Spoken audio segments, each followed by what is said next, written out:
Hello there, and welcome to the Fantasy Survival Guide. My name is Mage, and today I have a special guest. What is your name, sir? My name is Justin Kaysen, and I play Glornir in Reckoning. Welcome to the party. Thanks for having me. Well, I guess me having you, I suppose. Thanks for having me. So for who doesn't know, like as I just mentioned, he is one of the game runners for Reckoning. Reckoning LARP. It's a fantastic, large, high immersion game where you beat each other up for a weekend and have a lot of political intrigue. Um, I have Yeah, a couple of questions, hoping to make this a relatively short interview, like 30 minutes or so. Uh, And if absolutely. there's something you do not want to answer, no obligation to. That is completely okay. I'm an open book, man. No worries. Could you tell me your just a brief history of your adventure with Reckoning? Yeah, so I attended Reckoning 2 at Birdsell Castle. That was my first LARP ever. I'd found LARP from YouTube. I'd gotten into that stuff and made a kit, went with some friends, and kind of got really immersed really quickly into the game. And then I joined after Reckoning 2, joined the Orc tribe, um, and I orked for the last couple years. And then this year, um, after the events of last year, I stepped in as lead game runner. So this year I played the Arbiter Glornir as part of that. So I didn't get the orc this year, but yeah, that's kind of been my Year experience. two was your first. Wow. You seem like a Yeah, guy who's been doing LARPing for like 10 plus years. I appreciate that. No, I took to it very well. I really enjoy the role play elements. I've role played my entire life, tabletop, other elements like that. So it was a pretty easy transition. So yeah, it's good stuff. That's fascinating. That's really interesting to see about that. How do you feel how do you feel about Reckoning now you're a as part of staff instead of as a player? Did your view of it change? Did your wishes for it change? Yeah, so I was technically on staff last year as the orc culture lieutenant, and I got to work with Joel and kind of make sure the orcs were all ready and set for reckoning. That was a lot of fun. We had a lot of good people in that grouping, but I only could touch that part, and it felt very much so that how the game was run before was very kind of siloed. And like the orcs were doing the orc thing, and the culture doing the culture thing. There wasn't much communication. So for me, stepping in as a lead game runner, I built a game running team um, that's been very collaborative and works with the culture leads um, to make sure that we have consensus and that everybody is in agreement, at least in some element of agreement, with the direction moving forward. So that means the work takes longer, but that it is better work. I think that's very So like important. for I think this that's year, very important to have that communication and the collaboration. Because you were saying with this year, I have some comments on it, but I think that's very important. yeah, well, and so for this year with our rules system, we had to make some adjustments for the rules. We didn't do any massive changes this year, but for clarification elements like that, for a rule to be changed, there was essentially the game running team had to come to a consensus on a proposal for a rule change, and then that proposal went to the head culture leads, and they got the vote. And I was a deciding vote if there was a tie. But every single thing that went into the rules this year was basically approved by 11 people, 12 including me, to make sure that it was not just my game or any individual's thoughts. It was a collaborative effort. I think that's very important to have, because there could be issues of it's become someone's personal baby, of them controlling it. I love the fact you are doing that. I love the fact you're working together on that. And to be fair, like this year, I think everything worked together. Whether it was about the main story or about the orcs coming out, the undead coming out, it all felt like cohesive, and it felt healthy. I think is the way to say that. I do have to say, like it was year four. Yeah, I believe it was year four. It felt very chaotic with the consistent orc attacks of just like so much going on. It did feel that year just felt really busy. This year, it felt like everything was planned, everything was kind of spread out, and there was room to breathe, which I really appreciated from that. Yeah, and part of that was when I stepped in, I took seriously the feedback we got in our post game survey. So people were like, "Hey, we just want to have these things outlined better." So we did. Every culture lieutenant had a schedule of what was going to happen, of when the fights were going to be with the NPCs. Like all that was there. So it allowed us to have a very clear and precise. I mean, obviously we had to move things back at different spots because of timing. That's how life is. But everyone knew what the game plan was, and that made it easier because everybody can work the plan. If I could ask you what your favorite moment of this year was, Reckoning 6 was, what do you think it was? Yeah. This is probably going to be very surprising to you, Griff, to be real. But on Friday night, at about midnight, we were under a tornado watch, and yeah, so we went to we had a plan for that. We have a safety liaison. His name is Drew. We had a protocol for every potential weather situation, so we activated the protocol. So we radioed out, made sure every camp had updated radios. We know where their muster points were in case of an emergency tornado warning. We ferried people back and forth so they weren't out there. Made sure people got into spaces if they were concerned, and luckily none of that happened. But what I heard from multiple people who were waking up at that time was that it felt like, oh, yes, there is something happening, and it could be a thing, but they got it. And that was a really good feeling for me because for me, safety was an element that we could not play around with anymore. And people got to see that our system works, that we have procedures and protocols for a reason. Everyone knew what it was, and they slept better that night. I love to hear that. Reckoning has definitely had its share of issues the past couple years with the tornado and the flood and a whole bunch of things I'm sure people are familiar with at this point. It is really good to hear of that being taken very seriously. It's not something you want to think about. Like you're there to go fight, have fun, have a good time with friends. You don't want to worry about like these kind of tragedies. And I'm really glad that that was taken care of. Well, and part of that conversation is that you as a player shouldn't have to think about that. Like you should be able to expect that the game has already had your best interest in mind and has a plan in case something like that happens, right? So I think that that was hard for some people because they didn't know, like what's going to happen. But as soon as they saw us into action, they're like, "Oh, okay, I feel better about this." So yeah, it was kind of cool. What do you think? What do you think Glornir's favorite part of this year was? Yeah. So we had two major rituals this year that the game did. So one was we had this bear totem, and that totem we were going to use the power of oblivion to kind of crack that cherry and see what was going on with that. And the idea was to depower the totem. That was the whole point of that ritual, but it was interrupted by the undead. Um, and the second part of that ritual was he had the shards that we brought together to destroy all the shards as a whole, and we got to role play out both of those rituals. The first one was somewhat scripted. The second one wasn't at all, and that was a lot of fun because each culture had five individuals that were part of that ritual circle. Each one had to do their own role play, and they had to do a lot of it while we were actively under attack. So people very much so felt that they were doing this magic at the risk of their own lives, and several people Some died people in gave that a lot of space. mortal wounds for Um, that, and yeah, a lot of people right. around the ritual lost their lives. Yeah, and but I feel like they all felt that they were sacrificing it for the march, and they were okay. And that's really cool to be part of something that's bigger than yourself. Even if it's in this game of like feeling like you're doing it for those around you. That's a cool feeling to have. That's awesome. I love that. I love that.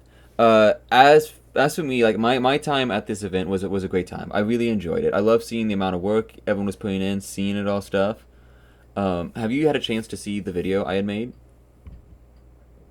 I did, yeah, I love that. The I preview. I really appreciate that. I was kind of considering what are things you wish more that making these videos is interesting because I can only capture so much.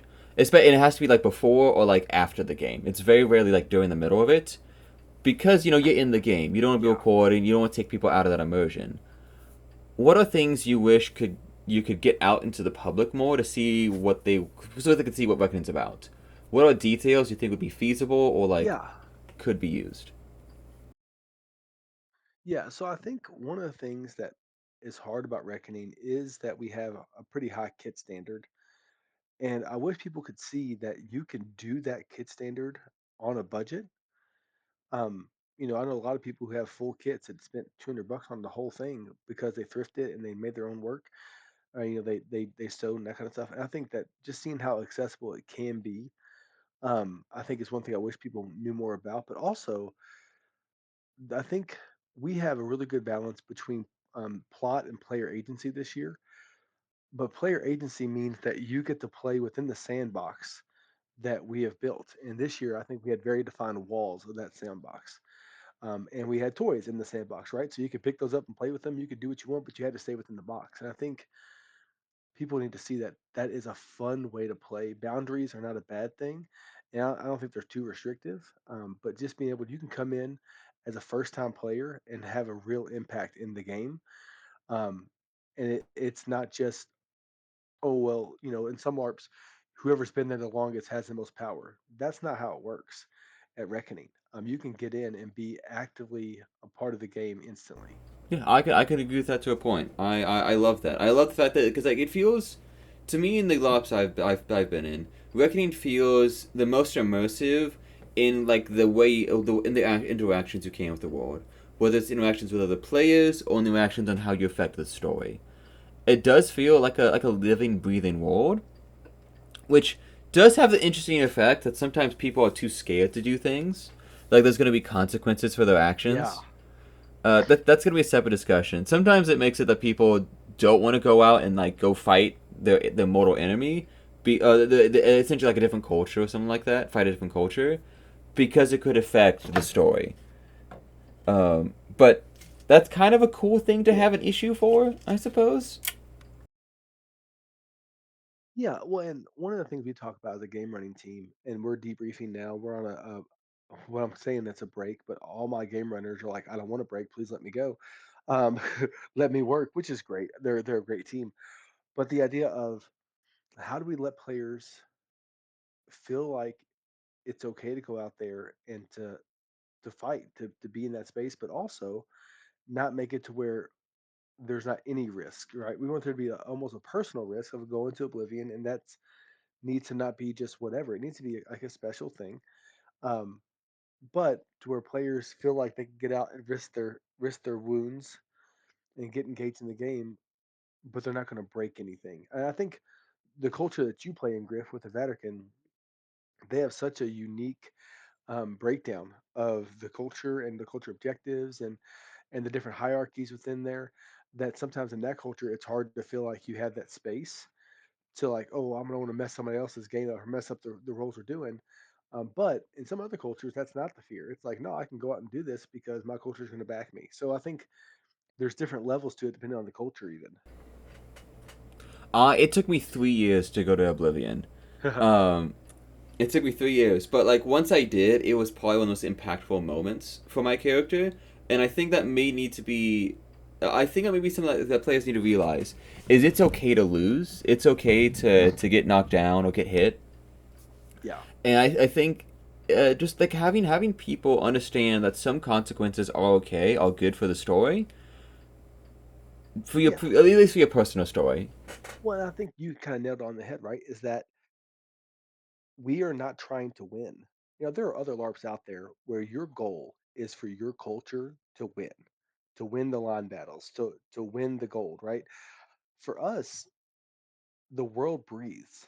And in that world, there are winners and losers, and the world goes on. So I think being able to say, yeah, I can go out there and I can take a loss here, but it doesn't mean our culture's screwed in that space. I have options to do it, and we're all playing to lift. This is collaborative storytelling for a reason. We're supposed to collaborate. So I want to make sure your game happens. You want to make sure my game happens, and we can keep that going with that yes and mentality. I think having personal goals helps with that a lot. Oh I've been yeah, the map maker for so long now, and like a good part of like at least the first part of my game is just selling maps, selling maps, getting them into the people's hands, and I love how much people just love them. They send me pictures of them hanging on the walls, and for me as like that kind of player, that gets me out in the world. It gets me interacting with people. It gets me coin and resources I can spend on like bankrolling other people, and that's just a cool thing to have a personal goal to fulfill that gets exactly. me into my own goals. Yeah, I mean, when I first started off, I played the Hadrian Kazon, who was a kind of a diplomat.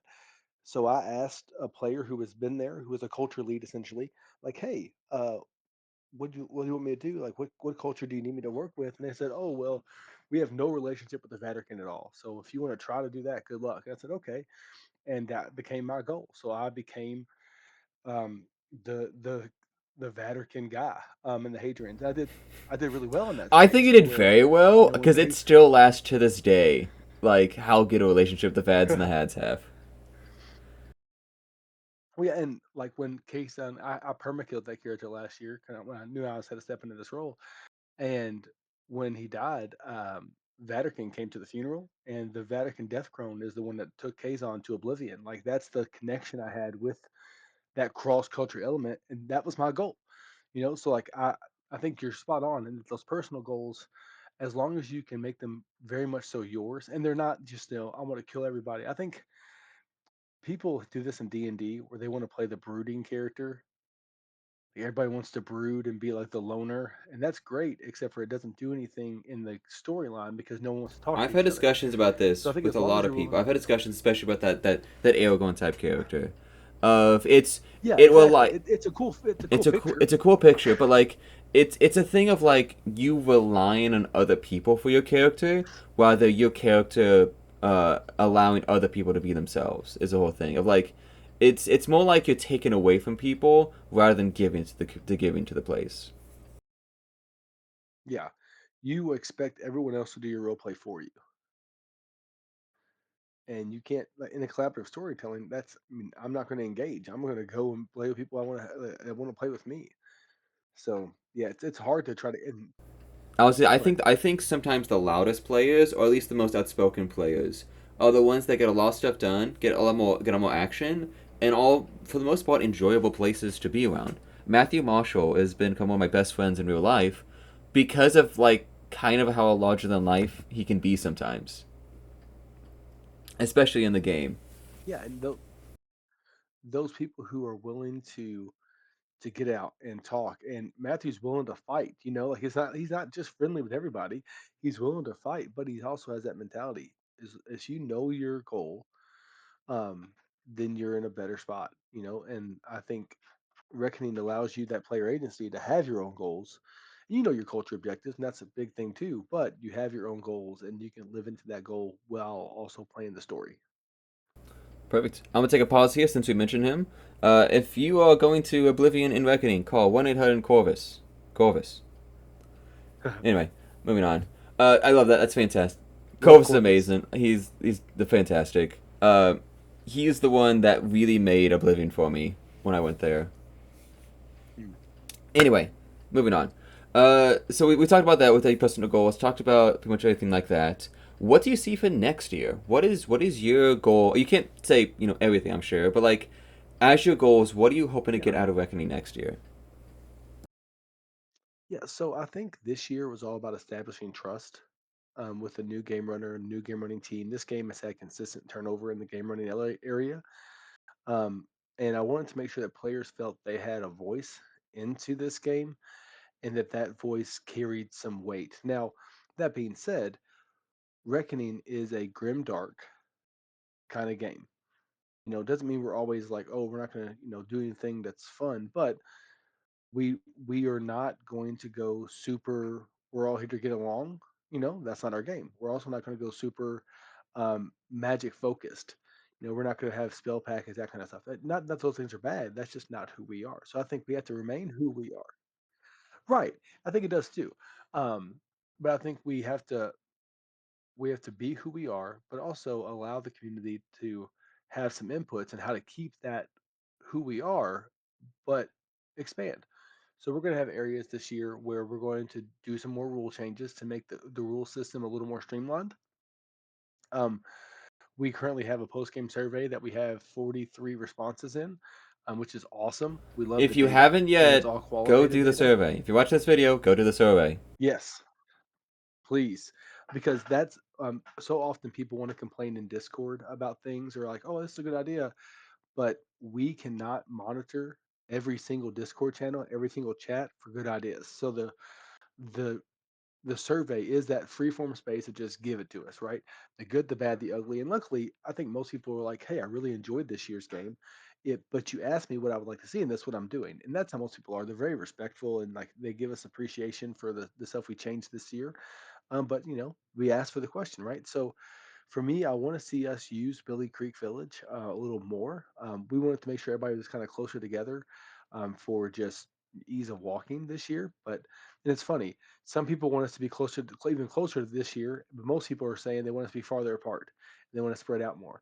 And that's one of the things when you do surveys, you're going to have those responses, right? That are always contradicting. Yeah, it's just how it works. So we'll have to make those decisions. But for me, I think this year, one of the key elements is we had a plot and everybody knows the plot. I'm seeing the survey. Everybody knew the plot, and they engaged with it, and that was a huge deal for us. It did take. I was gonna So I say think it we'll did make take sure. me a while to get to the plot, but once I did know it, it was great. It was that was my goal, and it worked together because it gave us an avenue to work together as a team. Yeah, and I think part of the plot issue is that sometimes people kind of default to their cultural leadership and they kind of want them to play that role. But this year, I told cultural leadership, hey, like, you can push people, but don't give it to them. Like, don't just tell them everything they need to know. Like, there's spaces. We had the library this year. People can come and study and do that kind of work. Some people really engaged in that space. So I think we had areas to get into it, but one of the areas that we had a concern about was if you did not attend the first ritual, you weren't really sure what was going on day two, and that's a deal, right? So how do we make that happen? So all that stuff that we're gaining from the surveys as well. But yeah, I think continued safety. I want us to be the safest game out there. That's my goal. And then making sure that people are able to engage with the plot is a big deal for me too. I think the library was a fantastic addition this year. I saw so many people in there for hours, just like working on things, writing things, decoding all the ciphers they found. Uh, I think that was a fantastic addition. Yeah, and one of the things we're looking at for next year, and you can spoil this right here. Here you go, buddy. Is giving people an option to gain component points through study. So for like every 15 minutes you're studying stuff, we'll give you a component point in the guild hall. So that's just now also a way to get resources into the game, and you don't feel like you're wasting your opportunity to get stuff out there in the world. So that's something we're looking at right now too. I gotta say that's a great idea. I love that. I know so many people that's gonna spin there and get like multiple component points. Um, Yeah, and then you're collaborating, and it's just fun. It's a group study project. Honestly, suggestion right here is if they complete a cipher, they also get some reward for that. Uh, Yeah, so we're trying to figure out what that looks like, right? So how do we don't want to reward people just because someone told them what the answer was, So like right now the idea is we give people a sand timer, and when the sand timer gets flipped over, they get another component point just to keep them in there and keep them going. But yeah, put it in your survey, that's buddy. great. Yeah, yeah. No, so there's that question. There's that question. Um, as the game this continues to grow and just evolve into this pretty fantastic event, I think I'm becoming coming as much time as I can. You said you wanted to Awesome. expand with Billy Creek. Is there ever like an opportunity of if we get like multiple hundreds of players of this game changing and evolving past this kind of like smaller community? I feel like one of the biggest draws of Reckoning is the community, right? I don't think people would be coming back after all the tragedies and all the issues, if it wasn't for the community.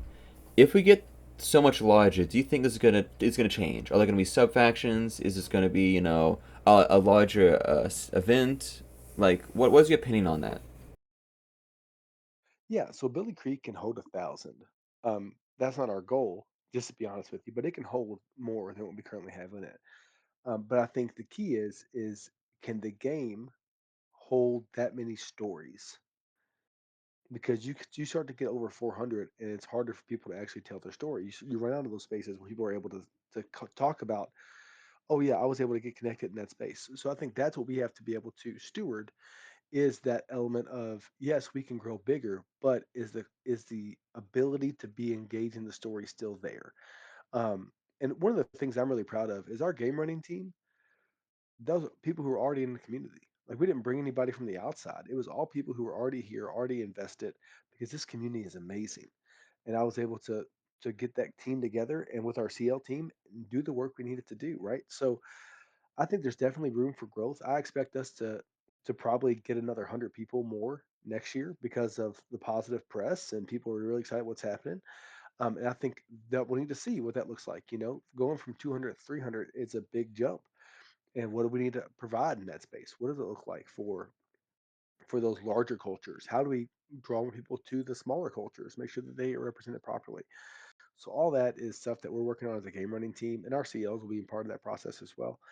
But yeah, I think I would like to see us in the 400 range. If double the amount of people we had this year, that would be like the max I would want to see us at. But we're also looking at adding in some other elements throughout the year. You know, we've talked about potentially having a bandit lord attack where players gather together to attack a bandit stronghold, and it's just a one-off weekend at one of the properties a player owns down in Tennessee. And just yeah, here it is. We'll attack the castle. It'll be good. We can do some role test, some rules testing in that space as well. So that's one thing. We're also looking at potentially having cultures do an event every other year. You know, so the Vatican are going to host a feast. Like, what is the feast that the Vatican want to host? And then players can come in their best feast attire and do more of a political intrigue, like almost like a parlor LARP situation within the Reckoning world. So we're looking at those expansion events as well. That way, people are like, "Yeah, I don't want to do the full 400. We come do the 50-person one, and that'll be okay." I love that. I love that. There's a couple things I want to mention. I think steward is the exact right word you want to use right there. I think that's fantastic. Of managing it in the proper way to grow and to flourish. And then I would love to see these more expansion events, as you put them, more smaller events for people that are like certain elements, certain little things like that. I think that's amazing. I th- Well, and we've also looked at even doing a build, like a build day. So, like, let's say that you want to come in and learn how to do leatherworking. Well, we're going to have this day where you can come in. It's going to be out of character, obviously, but you can come in, and the people who are really good at leatherworking in our community are going to walk you through a project. Maybe you're building a belt or a bag. They're going to walk you through that in person, and then you will have some people who are hand sewing tunics together, so you can learn that skill, almost like an SCA event, just to help people craft some of their own stuff because it is so much cheaper if you can craft your own stuff. I definitely agree with that. I definitely agree with that. I No, I'm really excited for the future of Reckoning. I think it's amazing. There's gonna be so much possibilities I have. I'm hoping to. There's more good press. I'm glad to help where I can. Is there anything Yeah, final you want man. to say to everybody? Yeah, I also want to say thanks for the trust. Our game has had a lot of struggle, and I admit that I'm somebody who is willing to do some of the work of hearing the criticism. And for the last year, that's what our team had to do. I told my team this. Our job is to pay for the sins of everyone else in the past. Like we have to if we want to do this the right way. And we did. We didn't get into arguments. You know, there wasn't any like, oh, well, that wasn't my problem. No, it's all our problem because we're leading this thing. And now this year, I think we have proven that we can do it. We've proven that we have player interest in mind, that we can do the plot, that we can do the site stuff, that we can make new changes. So just thanks for the trust. And I think as much as I love this year's game, I think next year's game is going to be even better because now we're able to kind of say, okay, we have some trust. Let's cast in some of those chips and do some of the things we want to do that we know would have been a really good thing, but we didn't. I wouldn't let my people push too far. You know, I always say that leadership is disappointing people at a rate they can handle. Um, and that's what we had to do this year is hey, we had to do a little bit of changes. You know, so for next year we're looking at some new classes. We're looking at changing some of the things we do for weapons with requirements in those spaces. We're looking at just making sure that the game is easy for a first time LARPer to come in and do it, but also still has the same flavor that it's had in the past, where you have the sages and you have your bow knitters and that kind of stuff. So yeah, just I can't wait for next year. I hope people are I'm excited about definitely it. excited. I loved the playtest that we did. I thought those was so much fun. Again, even if I was getting my butt kicked, I think it was a great time. It was fantastic.